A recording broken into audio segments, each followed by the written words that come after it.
Hello and welcome to Overthink. The podcast where two philosophy professors talk about our discipline's relation to everyday life.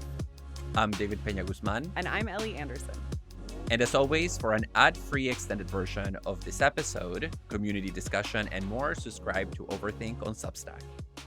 All right, David, I have been super excited to do this episode.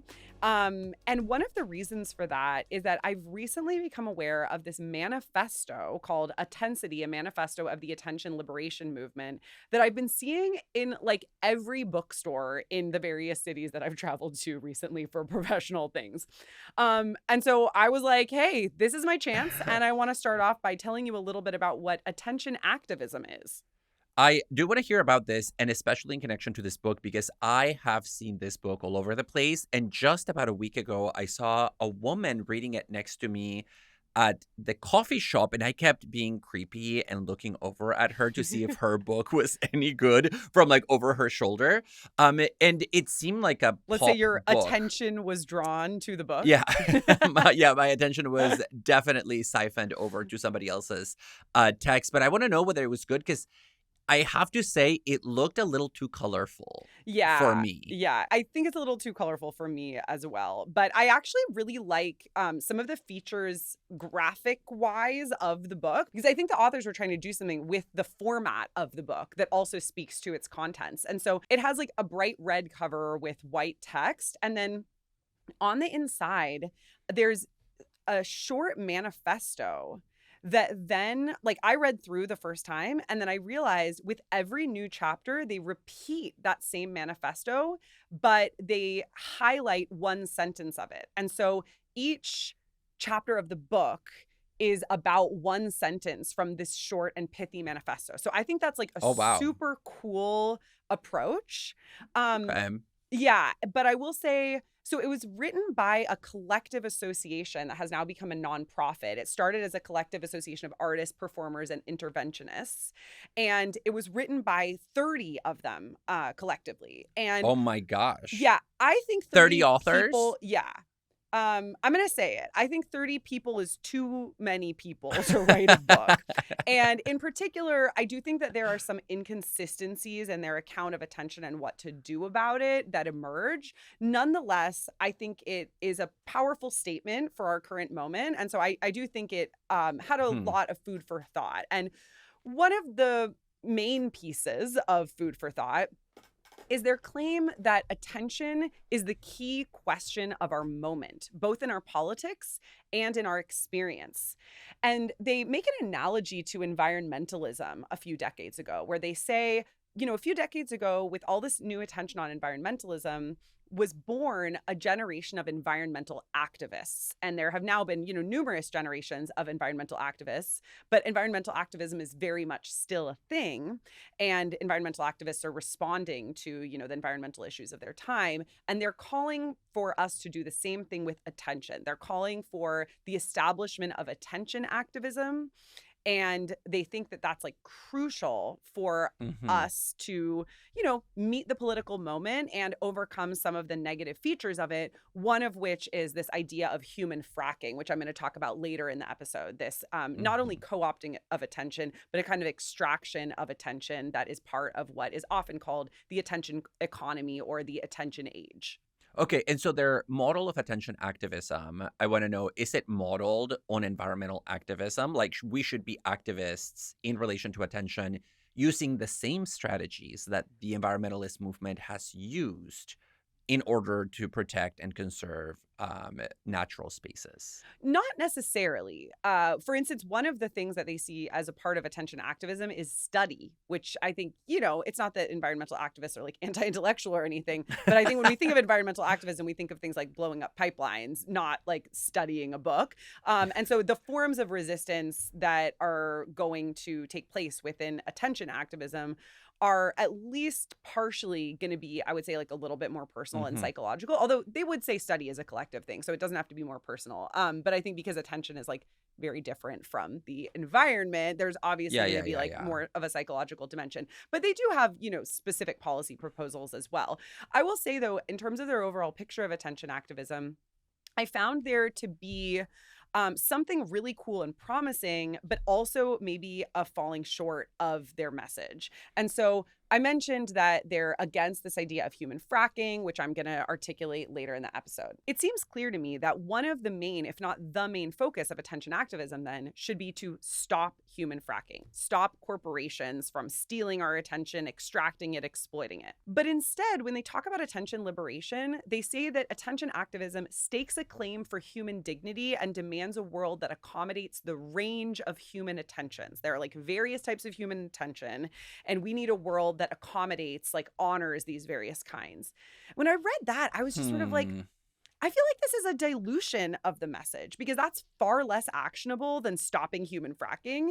And it also is like utopian in a way that is not really cashed out by their account of attention in the book, which is a pretty fuzzy account of attention. They think of attention as the actual stuff of all connection and the immediate and experiential reality of you. And so I think this idea that like we need a world that accommodates the range of human attention is just not nearly as salient a message for activists as stop human fracking. Well, it sounds a little weak sauce because it seems like it depends on what the diagnosis of the problem is. So to say, let's embrace and honor all the types of attention makes it seem as if the problem is that we are hiding or suppressing some forms of attention, but that doesn't seem to be what's happening. In fact, the problem is that we are trying to exploit and capitalize on every iteration of attention that the human mind is capable of generating, such that just saying, let's honor this doesn't really capture the problem.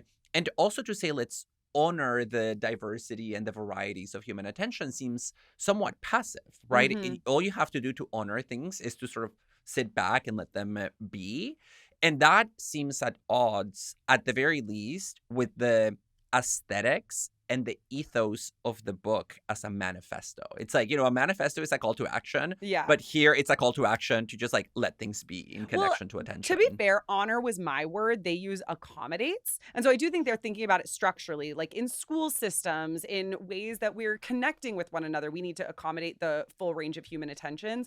I just think that even still, that's a kind of dilution of what could otherwise be a really salient political message. But I think this speaks to the way that attention very quickly becomes an unwieldy topic, because what does it mean to accommodate the full range of human attentions? What is the full range of human attentions? And what is there a attention? Are you paying attention to us right now or not?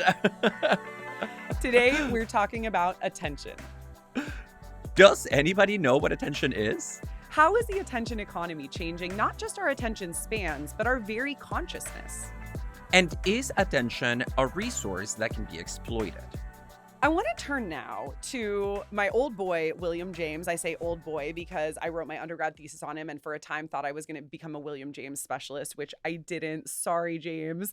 Not that he minds. He's good. He doesn't need me. Anyway, in his book, The Principles of Psychology, James Which I'm says, reading right now for the first time ever from beginning to end. Wait, really? Why? Yeah. I mean, I've read segments. Oh, I like James, and I have never read The Principles of Psychology, so I'm about a third of the way in. Oh, I love this for you. Are you enjoying it? I'm really enjoying it. Yeah. I mean, some things I don't agree with at all, but I am really enjoying, and I love his writing style. Okay. Yeah. See, I feel like some of his writing style is amazing. Like his speeches are awesome. And then sometimes it's kind of dry and boring. So I feel like it kind of depends. The Sentiment of Rationality was always my favorite piece by him when I was working on him, which who knows, maybe I will do again. But I think James is a really interesting figure because he's both a philosopher and a psychologist. He established this early psychology lab in the US and, is a major figure at the time when psychology is dividing itself off from philosophy, but he's also very much, a philosopher. And so obviously we need to talk about him here. He's got a whole chapter on attention in The Principles of Psychology, which you maybe are about to get to because it's like... Yeah, I haven't gotten to that yet, but I am familiar a little bit with him from secondary sources on this issue. Yeah, well, I want to talk a little bit about his actual view of attention, but I actually just want to start by saying that he writes in The Principles of Psychology that everyone knows what attention is. It seems obvious, right? Like, I know attention when I see it. But in spite of that, many people have given very different definitions of the concept.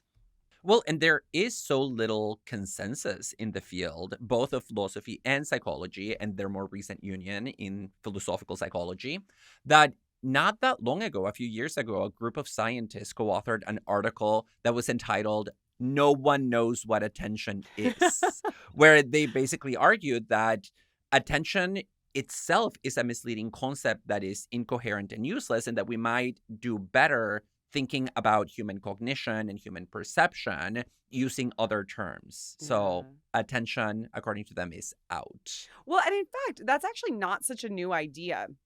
The author of the Stanford Encyclopedia of Philosophy article on attention, Christopher Mole, notes that already by the time James came along in the late 19th century, theorizing about attention was in a state of flux because theorists couldn't decide on what attention was. They had assigned it so many different roles in their philosophy of mind, often like really abstruse speculative roles. And then James comes along and takes a very common sense approach to attention in his work, which is, a feature of his philosophy. Yeah, that's in his general. thing. He's a he's a common sense. pragmatist. He loves Yeah. common sense. That's also why I moved away from him. I realized that there was like a kind of, uh, problem with valorizing common sense from like a dialectical materialist perspective. That is neither here nor there. In any case, so yeah, he takes this common sense approach to attention, and he aims to ground the new field of experimental psychology by casting aside all this abstruse speculation about what attention is. For James, attention is an essential feature of experience. He even writes, "Experience is what I agree to attend to." So what I notice is the content of my experience. When I pay attention to something, my mind seizes that thing out of what seem like various possible objects. My consciousness then becomes focused or concentrated on that thing, withdrawing from other things. That's what attention is for him. Yeah, and the model of attention that is informing this is the idea of attending to an object, right? So if I go to a museum and I'm looking at a particular painting, all of my attentional resources go to the painting. I'm focusing on it. I'm looking at the colors and the form and the figures in it. But in doing so, I am also bracketing out the rest of the world, Yeah. right? I'm not paying attention to the other paintings. I'm not paying attention to the wall or to my friend or to the people talking behind me. And so there, the idea is that it's almost as if my experience sort of funnels into just the thing that I agreed to pay attention to, according to Exactly. James. Yeah. Exactly. And attention isn't just this focusing of consciousness for James, but it also has a special relationship with our will. And because attention is what allows us to decide where to direct not only our perceptual attention, as in like that focus on the painting that you were describing, but also where to direct our thoughts. The effort of attention, James says, is the essential phenomenon of will. So this view from James that our attention is the fundamental phenomenon of the will, I think has really good intuitive appeal, right? So like as somebody who has free will, I decide where I look, what I pay attention to, and that's how I know that I am free, right? So right now, Ellie, I'm looking at you because I choose to, and if I choose to look somewhere else, I can just redirect my attention to that other thing. And this equation of attention with the will, in more recent years, has been articulated as an identity of attention and consciousness. So I pay attention to something, and that is what I am conscious of, which has led some thinkers to say that attention is the same thing as consciousness, that the two terms are synonymous. So, for example, the philosopher Jesse Prince has defended this view, which is known as the identity thesis. Attention equals consciousness. Husserl's But- rolling over in his grave. Oh my God. I mean, so many cognitive psychologists also, Huh. as well as the two authors of the book that I want to talk about, who are not rolling in their graves because they're still alive, but they're rolling in their, office chairs. Yeah, in their office chairs at the moment. And I'm here thinking about this book called Consciousness, Attention, and Conscious Attention by Carlos Montemayor, who is one of my colleagues and a close friend here at SFSU. Okay. And So he's his- rolling in his office just down the hall. Yeah, I can hear it. I can hear it. And his co-author, Haroutioun Haladjian. And in this book, they argue that this idea that attention is the same as consciousness, or maybe, what James would call the will, even though those terms are a little bit different, is really an outdated way of thinking and is just inconsistent with what we know nowadays about the way our brains work and how attention functions.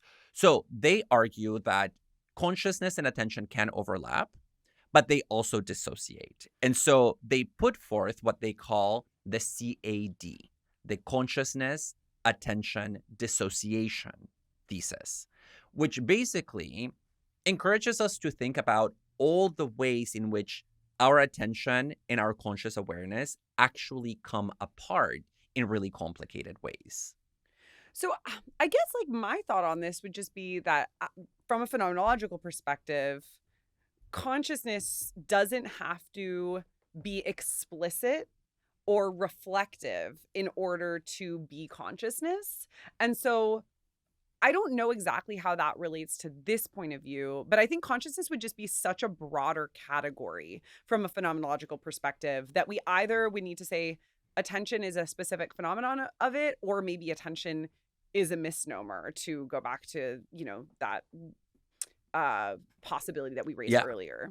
Yeah, so there are different ways of explaining what the dissociation looks like, right? So one would be to say, look, consciousness is the bigger circle and attention is a little circle within it.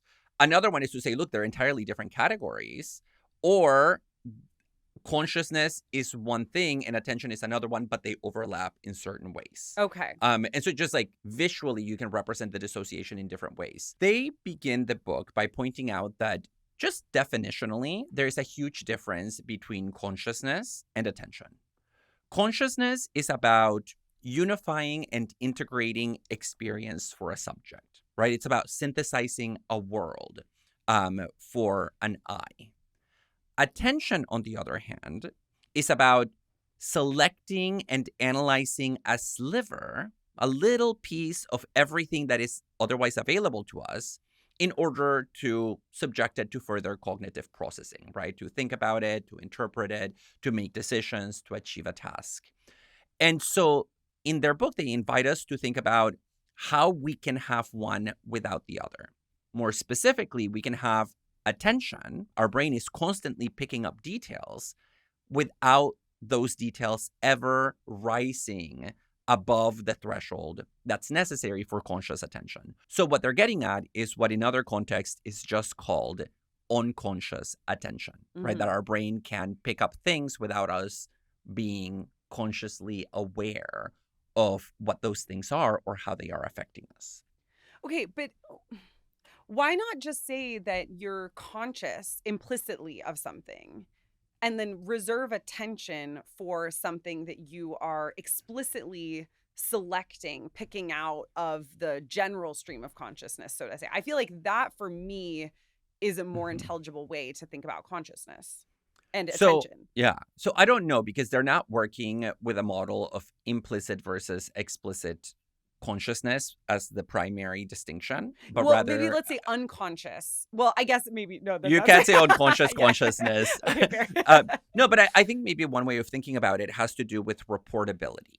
Okay. So when I am implicitly aware of something, maybe I can still report it in the moment. Yeah. I think unconscious attention is a broader category that includes things that I can report if I suddenly turn to them.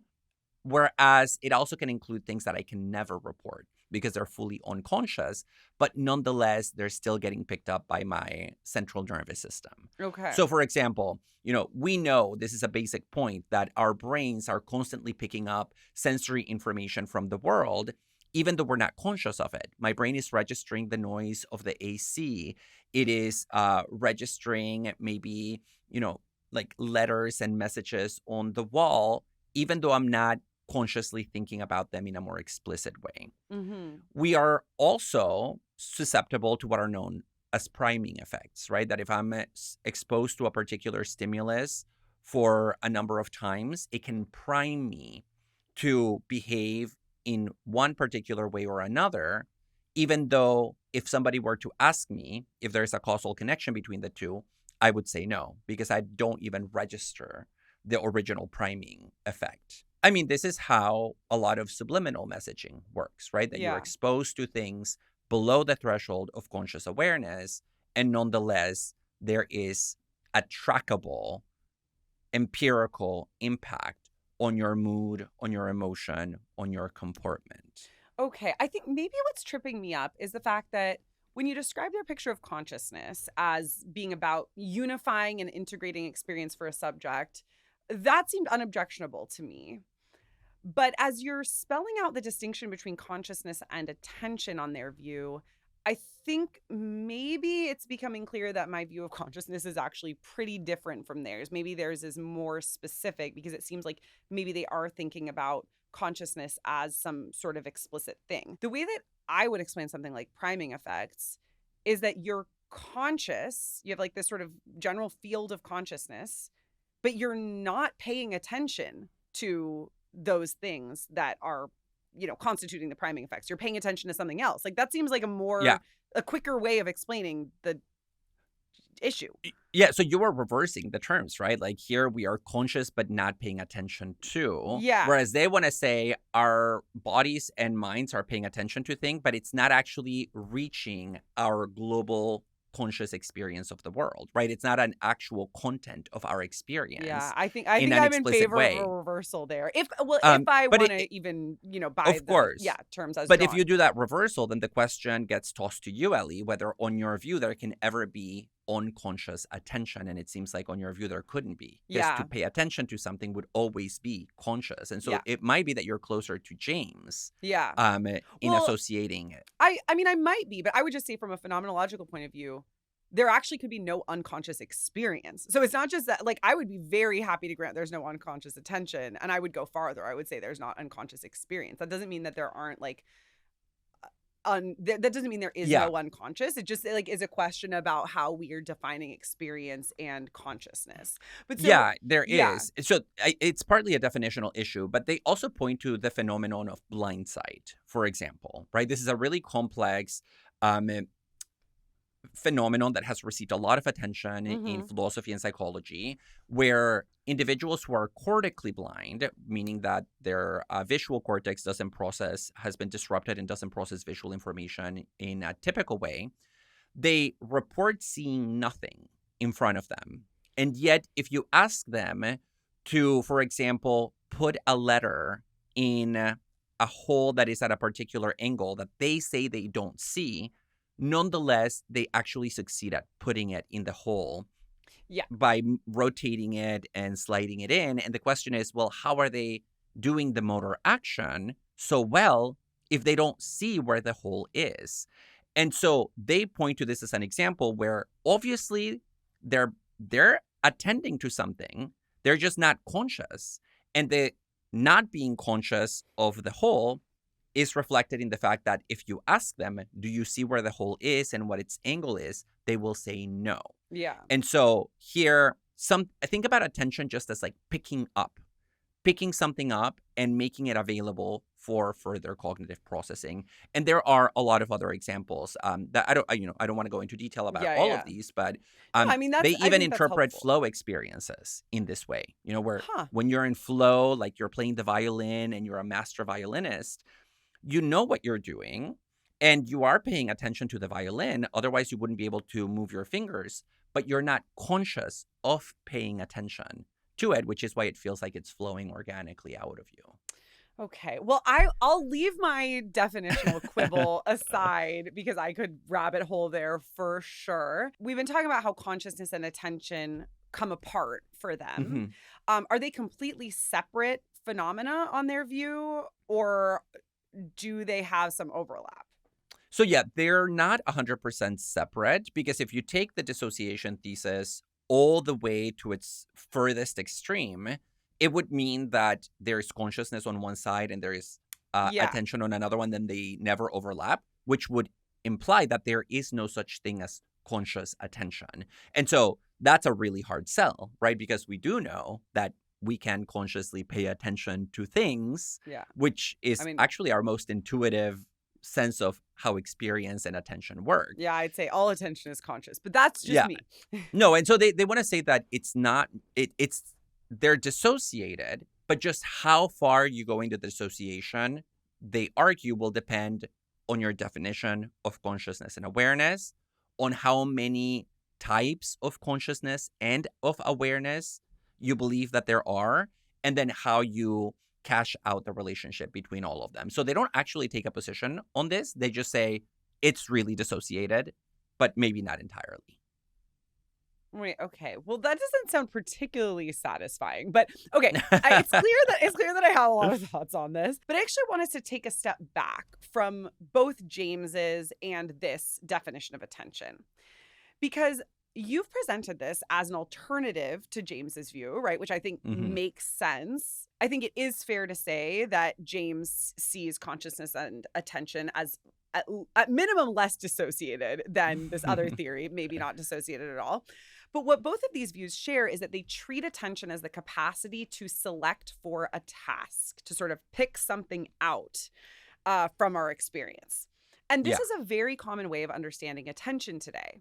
But the authors of the Attensity Manifesto note, and this was one of the parts of the book I found super interesting, that narrow definition arises with the establishment of psychology as an experimental science in the long 20th century. So that would include James, who's writing at the end of the 19th century. The idea is that because we can measure the capacity to select for a task better than other forms of attention, that's then the form of attention scientists have come to fixate on, so much that it's become the very definition of attention. And the authors of the Attensity Manifesto say that especially with the rise of computer-based attention tests in recent decades, so like if you're getting tested for ADD or ADHD, you're likely going to have to take a computer-based task that's like tracking, your responses and associating that with attention. Scientists, through this rise of the computer-based testing of attention, have come to treat attention not just as the capacity to select for a task, but specifically the capacity to select for a screen-based task, the kind of Candy Crush model of attention. And there are three features of this particular view of attention that are specific to like the Candy Crush model. One is that this attention is mainly visual.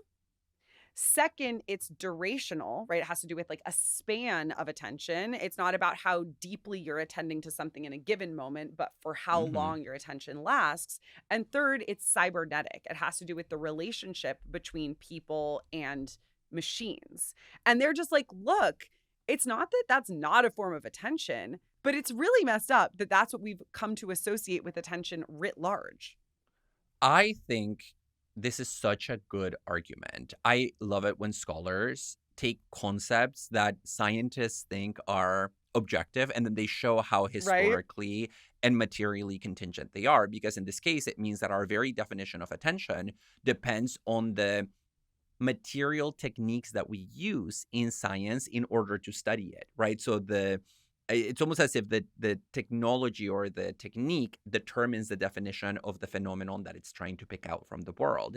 And it reminds me of a similar argument that I've seen in debates about vision, because often when you look at definitions of vision, a lot of scientists and philosophers focus on vision as our capacity to pick out images, right, from the world.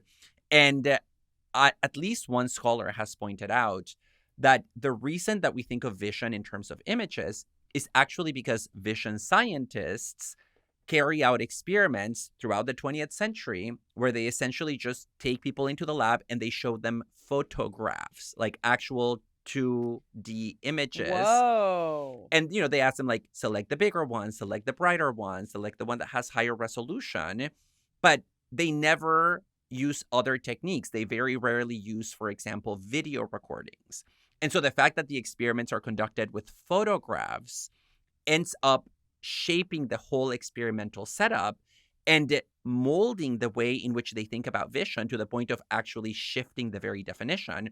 And then we think of vision as being related to images, but it's because of the experimental method. Ellie, there are a lot of ways of dividing and categorizing attention. Some experts talk about the difference between bottom-up attentional processes and top-down attentional processes. Others distinguish between effortful versus effortless attention, as in the case of flow experiences that I mentioned earlier. Mm-hmm. Other people distinguish between attention that is specifically dedicated to the recognition of spatial relationships and attention that is specifically devoted to the recognition of objects and their features. And there are many other ways of dividing this cake. So one distinction that I learned about recently that I had never heard about, but I really like, is the difference between overt and covert attention. Okay. Overt attention is what we usually think of when we think about attention. It's when I look at something with my eyes and then I attend to it with my mind. And so eye and brain collide. But then there is this very weird kind of attention called covert attention, which is when we pay attention to something that is outside of the center of our gaze, but without turning our eyes or our head to bring that thing into the center of our vision. So you're like intentionally paying attention to something that is on your peripheral vision, like in the margin of your visual field, but without looking at it, but still trying to recognize it. Girls are so good at this. Yeah. This is like one of the things we learn as teenagers. Like, especially how to look at something without looking at them. Yeah, our crush. Yeah. Like, I know what it's like to know exactly where your crush is in the room at the party and have like a sense of who they're talking to without ever turning my looking. eyes. We need to talk about the difference between the male gaze and the female covert. covert attentional gaze, which is not a gaze at all because your neck is stiff and your eyes are not moving. Right. But I think these distinctions at the very least highlight just how complex and interesting and multifaceted attention is. Okay. Yeah. Well, and I want to bring in a different way of thinking about various kinds of attention, which I read about in Chris Hayes's book, The Sirens Call, How Attention Became the World's Most Endangered Resource. So in addition to the Attensity Manifesto, which I mentioned before and we'll come back to again, the other core book I read in advance of this episode is this book. And I was really excited to read it because Chris Hayes wrote the book on meritocracy that I loved and talked a lot about in that episode. And this attention book was also really interesting, although we'll get to some potential criticisms of it later. He talks about 3 different kinds of attention: voluntary, involuntary, and social attention.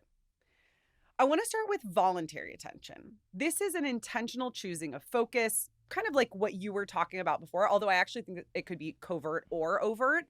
It's a sort of spotlight of attention. So you're looking at the painting in the museum, to go back to the example that you mentioned before. Or maybe, covertly, you're actually attending to your crush next to you in the museum, but it seems like you're looking at the painting. So again, yeah, it could be covert or overt. But this voluntary attention is a willful holding of attention. It's what we usually would call paying attention. Then we've got involuntary attention. This form of attention, the second form, operates tacitly, monitoring our environment for threats and disruptions. So it can pull us away from conscious focus sometimes. So let's say you're looking at the painting and then suddenly next to you, a climate activist whips out a soup can and throws it at a Van Gogh. Your attention is suddenly pulled from the painting or from your crush to this activist with a soup can.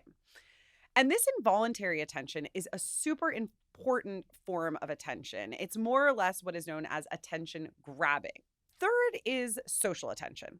And for Hayes, social attention refers to the fact that we can be the object of others' attention and that this is the foundation of human bonds. Think about how human beings would literally not survive if others didn't pay attention to us. Seeking attention is key to human socialization. The cry is meant to call attention to you so that your needs can be met. And this, he thinks, is why you have things like the cocktail party effect, the phenomenon of being in a loud room. But then if somebody says your name, like 4 conversations over, you're immediately going to tune in. There's a lot of research showing that we're especially attuned to people uttering our own name. And that Hayes associates with social attention. Okay, can I ask a quick question here? Yeah, Just like you had questions about the previous definition I had of consciousness and attention, I have questions about these definitions because The third one doesn't quite click for me yet because you define social attention as being the object of somebody else's attention. But that means that it's not a type of attention that I exercise like the first two. It's just the fact that I can be the recipient of somebody else's attention. So it's not a third type. And the cocktail party effect seems to kind of sustain this view. The cocktail party effect is when I hear my name and then I turn involuntarily, and that would put it in the second category. So can you say more about how social attention is different from the other two and why it's even included as a kind of attention, whereas it just seems to be the way in which attention plays out in a social space? Okay. I'm going to be honest. I was hoping you wouldn't pick up on that because this is all meant to position Hayes's main claim. But maybe it's better that you picked up on it because after all, this is a philosophy podcast and we should be clear about things. So I actually wonder that too.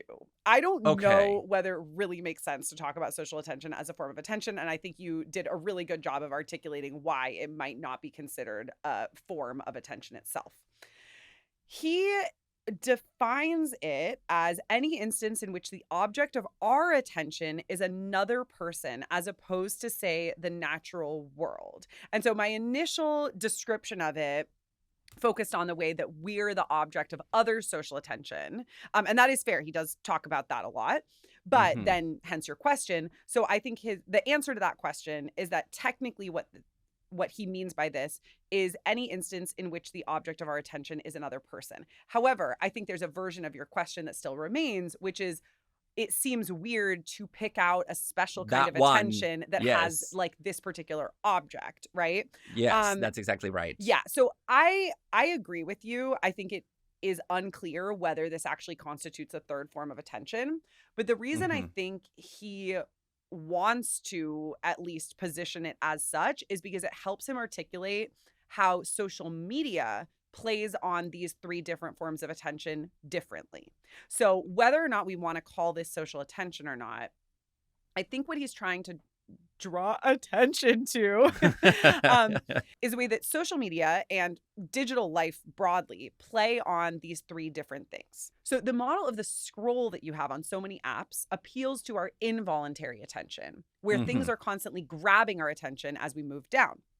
We can also engage voluntary attention by, say, choosing to watch a YouTube video or to read an article, sustain our attention there.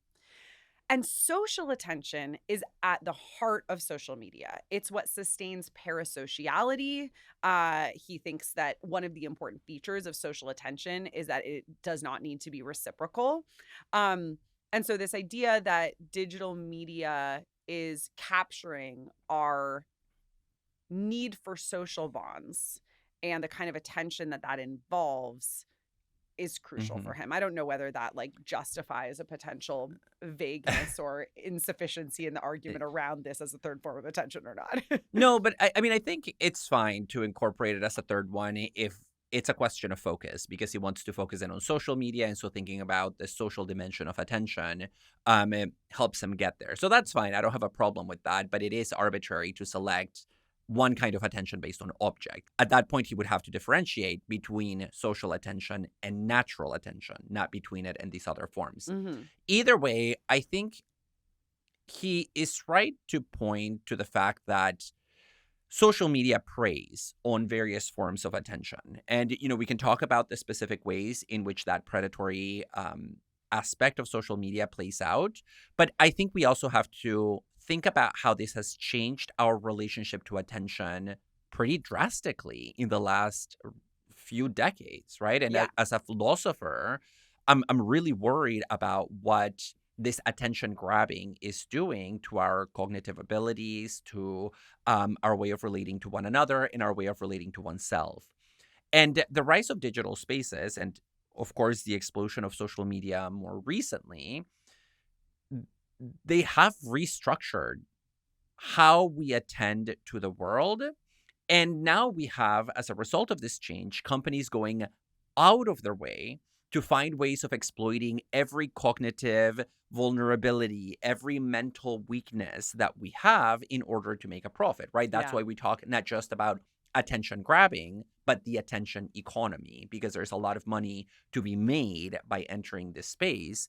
And I think this is something that we have to think very seriously about. What is the price that we pay as individuals for having our attention exploited or grabbed in these ways, with or without our consent? Although the question of consent, of course, gets really complicated when we are choosing to participate in technologies that are designed to control us. Exactly. And I think the discourse around this is changing at the moment because we've had a discourse that has mainly focused around moral condemnation, seeing these addictive social media apps as tempting, and as individuals, seeing ourselves Mhm. as needing to resist temptation.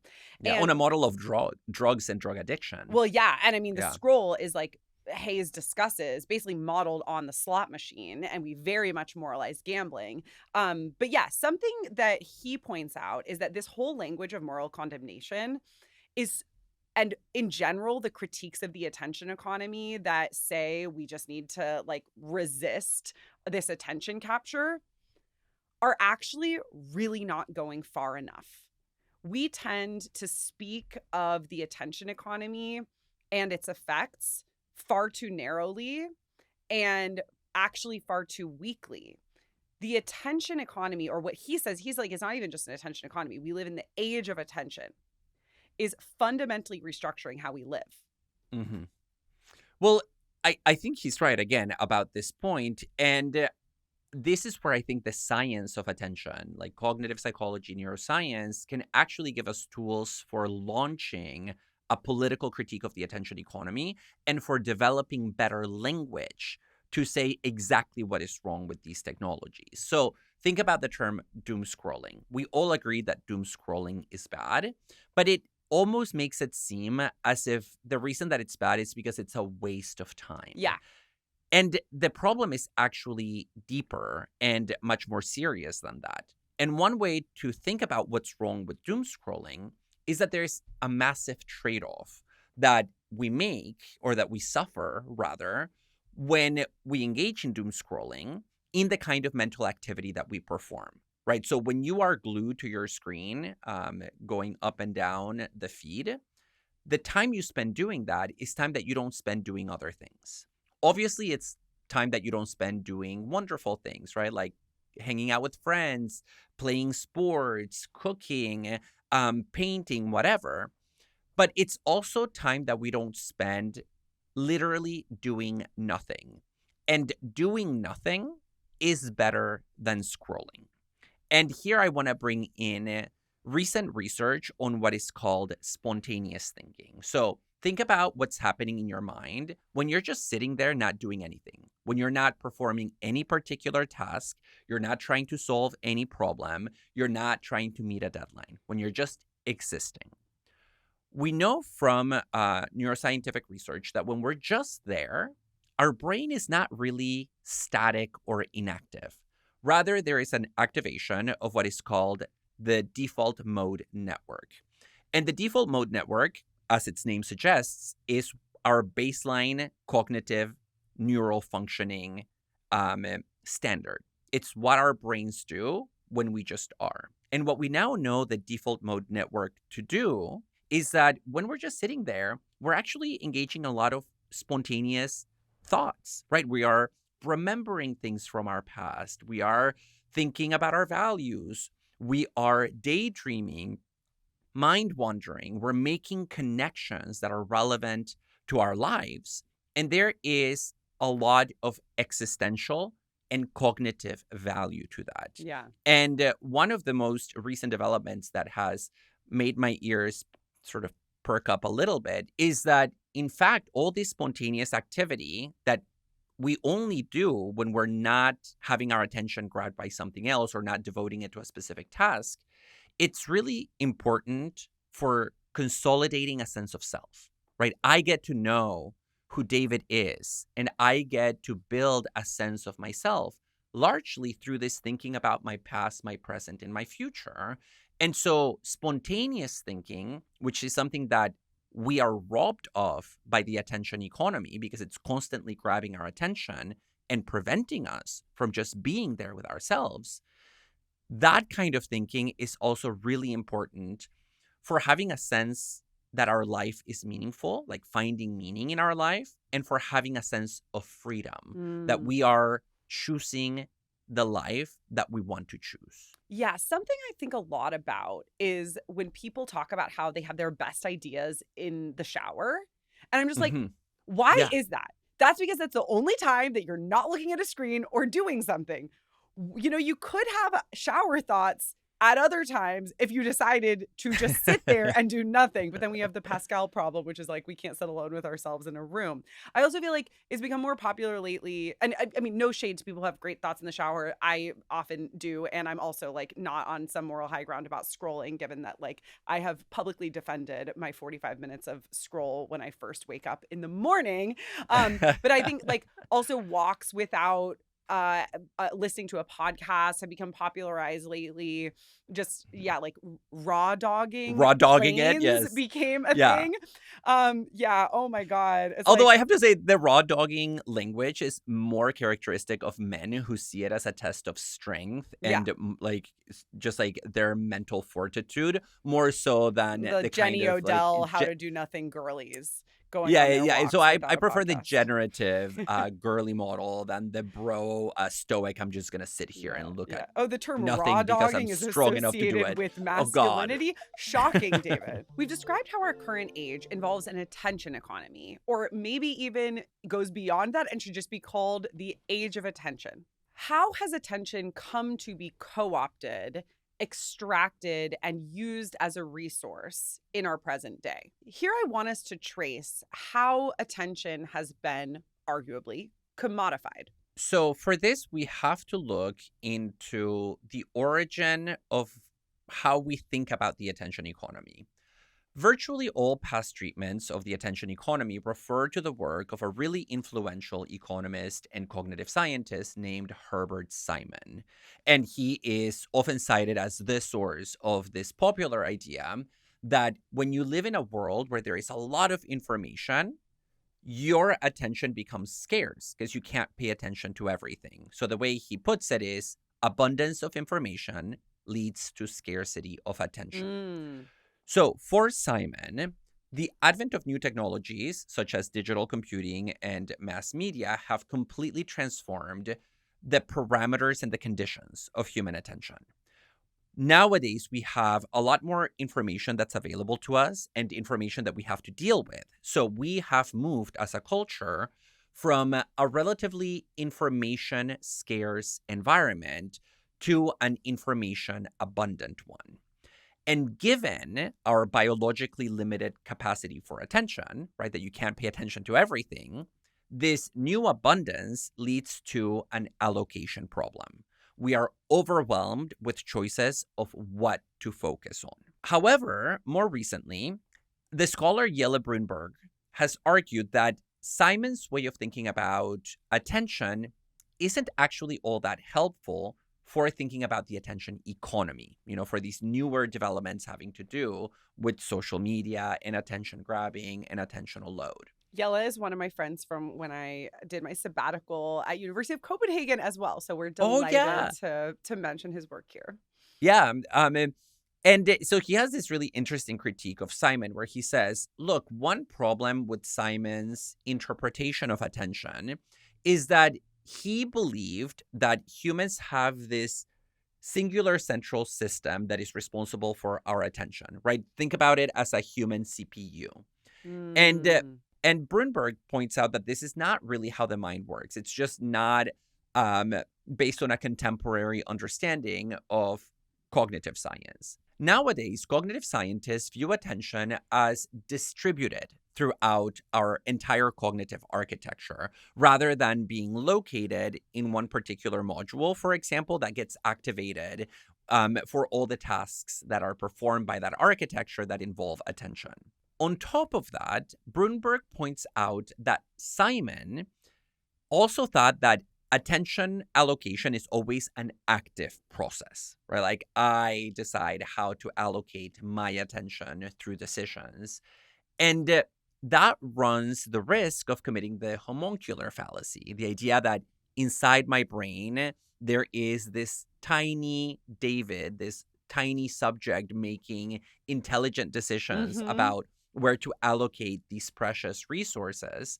But that, again, is philosophically incoherent, right? Like we cannot Okay. posit a homunculus inside our mind making decisions Who's that like explain our shining a behavior. light. I'm going to focus on the painting right now versus I'm going to focus on my crush versus I'm going to focus on the well, I guess when you're focusing on the activist who threw a soup can, that's not your choice, but okay. That's You see what I mean? involuntary. Yeah. Yeah. On the whole, I think the basic point that attention is a resource that is scarce stands. Mhm. In an age like ours, which is an age of informational abundance, it does seem fair to say that attention becomes scarce.